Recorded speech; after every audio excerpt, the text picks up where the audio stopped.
नमस्कार, मैं doctor Sarita Swami, assistant professor, government junior college Bikaner. आज हम महाकवि भवभूति द्वारा लिखे गए सर्वोत्कृष्ट नाटक उत्तर रामचरितम के कुछ परीक्षा उपयोगी महत्वपूर्ण बिंदुओं पर बात करते हैं। यूजीसी नेट, जेआरएफ तथा सेट के एग्जाम में भी ये प्रश्न पूछे जाते हैं। इसके साथ आरपीएससी असिस्टेंट प्रोफेसर एग्जाम के सेकंड पेपर की थर्ड यूनिट में यह एक महत्वपूर्ण बिंदु है। आरपीएससी फर्स्ट ग्रेड एग्जाम के भी सेकंड पार्ट में यह एक बहुत ही महत्वपूर्ण बिंदु के रूप में लिखा गया है। इसके अलावा अन्य कई प्रतियोगी परीक्षाओं में तथा यूनिवर्सिटी एग्जाम्स में भी यह एक अति महत्वपूर्ण बिंदु है। अतः आज हम देखते हैं कि महाकवि भवभूति से संबंधित तथा उनके उत्तर रामचरितम से संबंधित किस किस प्रकार के प्रश्न पूछे जाते हैं। महाकवि भवभूति का समय 650 से 750 ईस्वी तक का माना गया है। ये विदर्भ के निवासी थे तथा उदुम्बर वंशी ब्राह्मण थे। इनके पिता का नाम नीलकंठ था, माता का नाम जतुकर्णी, पितामह भट्ट गोपाल थे। इनके नाम भी पूछ लिए जाते हैं एग्जाम में। इनके गुरु का नाम ज्ञान निधि था। भवभूति की उपाधि श्रीकंठ थी। कई महाकवियों की उपाधियों के बारे में प्रश्न बनते हैं। महाकवि कालिदास को जैसे हम दीपशिखा कालिदास कहते हैं, भारवी को आतपत्र भारवी कहते हैं, माघ को घंटा माघ उपाधि दी जाती है। इसी प्रकार भवभूति की उपाधि श्रीकंठ दी जाती है। भवभूति की 3 रचनाएं हमें प्राप्त होती है। पहली रचना है मालती माधव। यह 10 अंकों का एक प्रकरण ग्रंथ है। इसमें मालती और माधव के प्रेम और विवाह की काल्पनिक कथा चित्रित की गई है। दूसरी रचना महावीर चरितम है। यह 7 अंकों का नाटक है। इसमें श्री रामचंद्र जी के राज्याभिषेक तक की घटनाओं का वर्णन किया गया है। उत्तर रामचरितम यह 7 अंकों का नाटक है। इसमें श्री रामचंद्र जी के जीवन के उत्तर भाग अर्थात रावण वध के पश्चात सीता निर्वासन से लेकर सीता के पुनः समागम तक की कथा का वर्णन किया गया है। मूल कथा वाल्मीकि रामायण से ली गई है, किंतु कुछ कवि ने स्वयं की मौलिक उद्भावनाएं भी की है और कुछ उसमें अपनी कल्पना का पुट भी डाला है। उत्तर रामचरितम नाटक की ओर यदि हम दृष्टिपात करें तो इसके प्रणेता है महाकवि भवभूति। काव्य विधा नाटक के अंतर्गत यह आता है। आपने देखा है कि रूपक के 10 भेद माने गए हैं। उन्हीं 10 भेदों के अंतर्गत नाटक एक रूपक का भेद है। अतः उत्तर रामचरितम नाटक की यदि काव्य विधा पूछी जाती है तो यह नाटक नामक काव्य विधा है, जो रूपक का एक प्रकार है। अंक इसके 7 है। आधार ग्रंथ इसका वाल्मीकि रामायण है, अर्थात वाल्मीकि रामायण से यह कथा वस्तु इसकी ली गई है। इसका उपजीव्य है वाल्मीकि रामायण। इसके नायक सूर्यवंशी दशरथ पुत्र राम है, जो धीरोदात्त प्रकृति के नायक है। यह भी आप सबको विदित ही है कि नायक 4 प्रकार के होते हैं: धीरोदात्त, धीरोधत्त, धीर ललित और धीर प्रशांत। और जैसा कि नाट्य शास्त्रीय नियम है कि नाटक के जो नायक की अगर रचना की जाती है तो वह धीरोदात्त प्रकृति का होना अनिवार्य है। अतः उत्तर रामचरितम नाटक में जो नायक है हमारे सूर्यवंशी राम, वो धीरोदात्त प्रकृति के नायक दिखलाए गए हैं। नायिका सीता है। प्रमुख रस इसका करुण है, रीति वैदर्भी तथा गुण प्रसाद व माधुर्य है। उत्तर रामचरितम में तथा भवभूति के अन्य नाटकों में भी विदूषक का अभाव देखा जाता है। गर्भ नाटक की योजना इसके 7वें अंक में की गई है। उत्तर रामचरितम में जो गर्भ नाटक की योजना की गई है, यह कवि की स्वयं की मौलिक उद्भावना है। प्रजा के सामने नाटक खेला जाता है जिसमें गंगा और पृथ्वी देवता सीता को निर्दोष सिद्ध कर रामचंद्र जी को सौंप देते हैं, उनको समर्पित कर देते हैं। यह पूछा जाता है प्रश्न।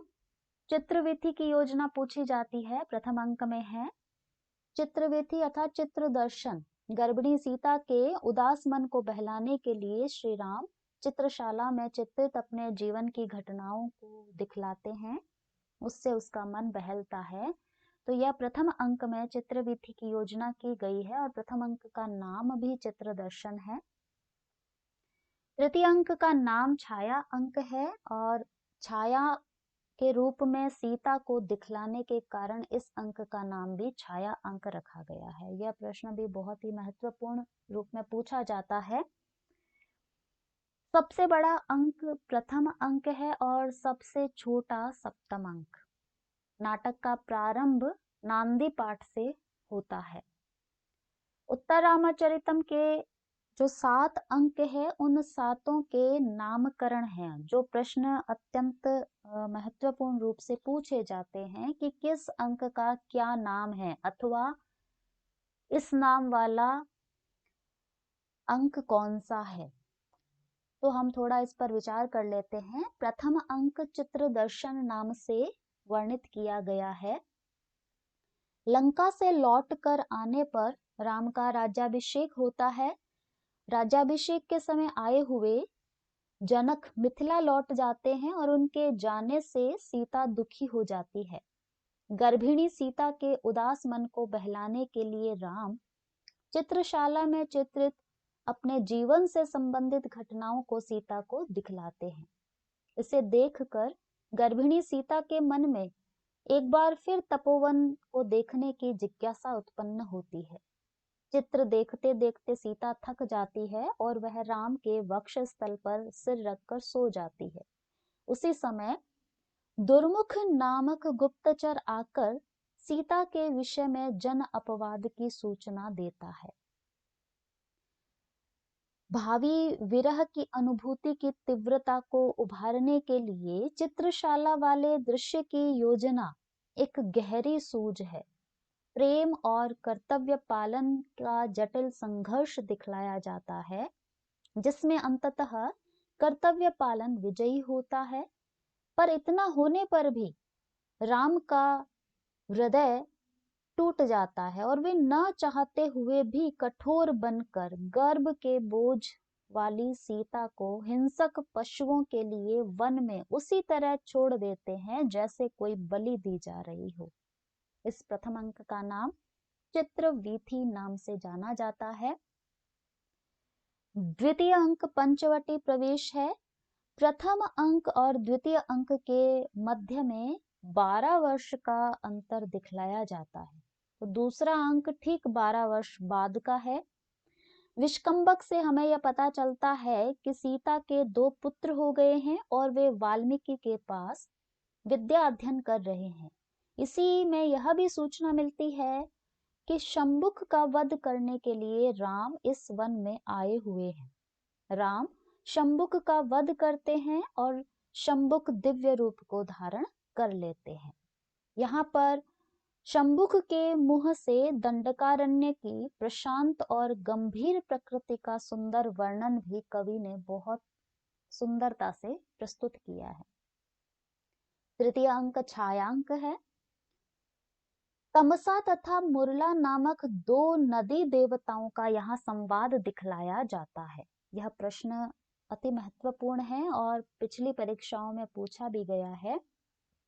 2 नदी देवताओं को मानव के रूप में प्रस्तुत किया गया है, मानवीकरण किया गया है और तमसा और मुरला नाम है इन 2 नदियों का। इनका परस्पर संवाद दिखलाया जाता है। इसी प्रकार वन देवता का भी मानवीकरण यहाँ किया गया है और वासंती नाम दिया है। उस वासंती नामक वन देवता से लव कुश के और सीता के विषय में वार्ता को सुनकर राम मूर्छित हो जाते हैं। उसी समय सूक्ष्म रूप में, छाया रूप में या गुप्त रूप में जो सीता है अपने प्रयत्न से राम को होश में लाती है तथा अपने प्रति राम का अनुराग देखकर प्रसन्नता का अनुभव करती है। उसके हृदय का रोष भी समाप्त हो जाता है। एक लंबी विरह व्यथा के बाद राम अश्वमेध संपादन हेतु अयोध्या लौट जाते हैं और सीता पुत्रों के मंगल ग्रंथि संपादन हेतु गंगा के पास लौट जाती है। सीता के प्रत्यक्षतः न होने से इस अंक का नाम छायांक रखा गया है। चतुर्थ अंक कौशल्या जनक योग नाम का है। इसमें वशिष्ठ, अरुंधति, राम की माताएं तथा जनक जी अतिथि रूप से वाल्मीकि आश्रम में पदार्पण करते हैं। यहाँ पर भवभूति ने जनक, अरुंधति तथा कौशल्या के बीच सीता परित्याग से उत्पन्न स्थिति का बहुत ही मर्म भेदी वर्णन किया है। इस अंक के अंत में लव कुश के द्वारा राम के अश्वमेघीय घोड़े को पकड़ने की घटना भी वर्णित की गई है। पंचम अंक कुमार विक्रम नाम है। राम की अश्व अनुगामी संपूर्ण सेना की पराजय के पश्चात सेनापति लक्ष्मण पुत्र चंद्रकेतु तथा लव के बीच काफी लंबा संवाद चलता है और तदनंतर भीषण संग्राम शुरू हो जाता है। रामायण की कथा में यज्ञ अश्व चुराने के प्रसंग में राम और लव कुश का युद्ध वर्णित है और उसमें राम की पराजय भी दिखलाई गई है, परंतु भवभूति ने बड़ी कुशलता से अपने नायक की मान रक्षा की है। उन्हें ऐसी असमंजसकारी परिस्थिति से बचाया है। युद्ध लव और चंद्रकेतु में ही दिखलाया गया है, जो कि समन्वय आदि के कारण औचित्यपूर्ण भी है। युद्ध वर्णन से राम के मंच पर आने में सहायता मिलती है। षष्ठ अंक कुमार प्रत्यभिज्ञान नाम वाला है। लव चंद्रकेतु संग्राम में श्री राम पदार्पण करते हैं। युद्ध बंद होता है।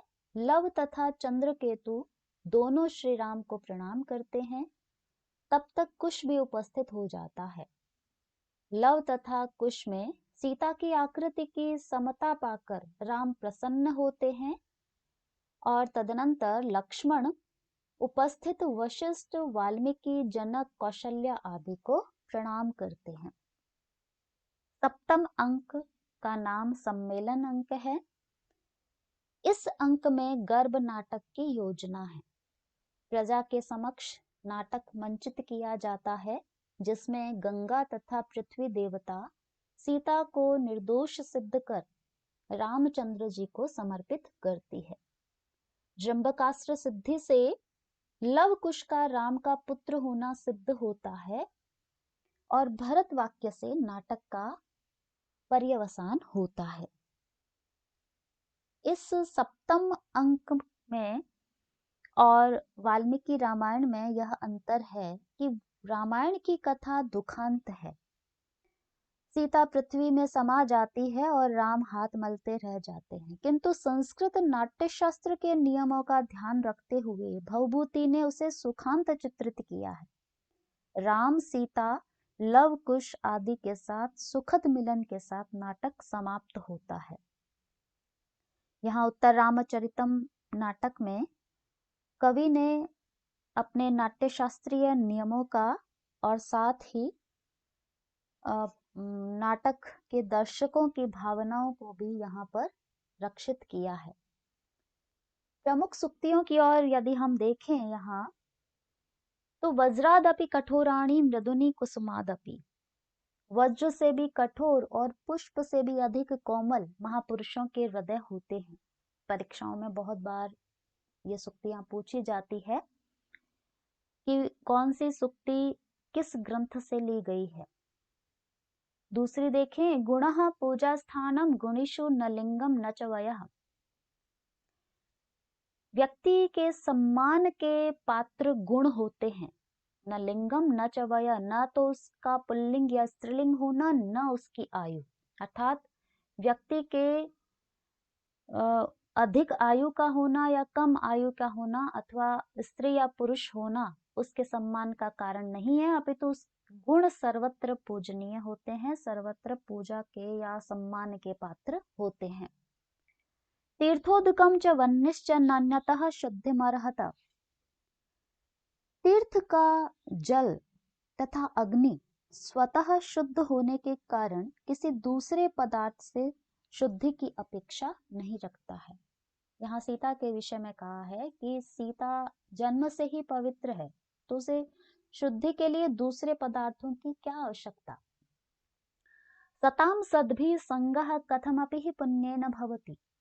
सज्जनों की संगति हमारे पूर्व में किए गए पुण्यों के कारण ही संभव होती है, अन्यथा सज्जनों की संगति मिलना अत्यंत ही दुष्कर है। अपि ग्रावा रोदति अपि दलति वज्रस्य हृदयम्। करुण भावों को देखकर या राम के विरह को देखकर पत्थर भी रोने लग जाते हैं, और वज्र का हृदय भी यदि किसी का है तो वह भी पिघल जाता है। यहाँ पर करुण भावनाओं के चित्रण में भवभूति के समान सफलता संभवतः बहुत ही कम कवियों को मिली है। इसीलिए कहा है कारुण्यम भवभूति रेव तनुते। और तृतीय अंक तो पूरा करुण धारा से आप्लावित है, इसीलिए यहाँ कह दिया अपि ग्रावा रोदति अपि दलति वज्रस्य हृदयम्। करुण भाव की जो अभिव्यक्ति है वो भवभूति ने ऐसे विभाव आदि का प्रयोग किया है जिससे बरबस हृदय पिघल ही जाता है। भावों का मनोवैज्ञानिक विश्लेषण करने में भवभूति इतने निपुण हैं कि वे मानव, नदी, वृक्षों, वनस्पतियों को ही नहीं पत्थरों तक को रुला देते हैं। साक्षात्कृत धर्माणो महर्षयः। महर्षियों ने धर्म का साक्षात्कार किया है, अर्थात ऋषियों के वचनों पर हमें संदेह नहीं करना चाहिए। उनके वचन स्वयं धर्म के वचन हैं, अतः हमें उन पर आशंका नहीं करनी चाहिए। इस प्रकार कुछ सूक्तियों को हमने देखा, और इसी श्रृंखला में हम आगे महाकवि भवभूति के उत्तर रामचरितम के कुछ परीक्षा उपयोगी प्रश्नों पर फिर चर्चा करेंगे।